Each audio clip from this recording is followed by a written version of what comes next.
I am the tofu golem. Please enjoy the video. You start now. Power down and remove the battery or charge pack so the controller is inert. Once done, remove the back screws with a small Phillips and use a plastic pry tool to separate the shell gently. Make sure to note screw sizes and keep them ordered. Inspect the trigger area and springs for obvious debris or misalignment. This first pass gets you access and shows whether the trigger is mechanically jammed, sticky from grime, or just out of position. You now remove the trigger, springs, and any small clips. Pay attention to orientation so you can reassemble correctly.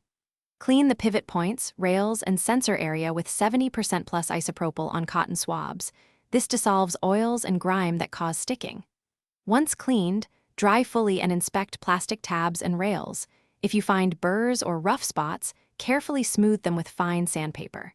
Then reseat the springs and trigger, making sure movement is free before closing the shell. You reassemble the shell, aligning clips and tightening screws snugly but not over-tighten to avoid warping.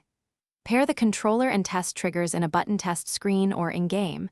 Press fully and feel for smooth return. If the issue persists, swap in a replacement trigger module or spring, often the inexpensive fix, and retest. Troubleshooting tip: if the trigger works intermittently, double-check spring tension and sensor alignment. A bent spring or misalignment. Thanks for watching. Consider subscribing if we helped you today.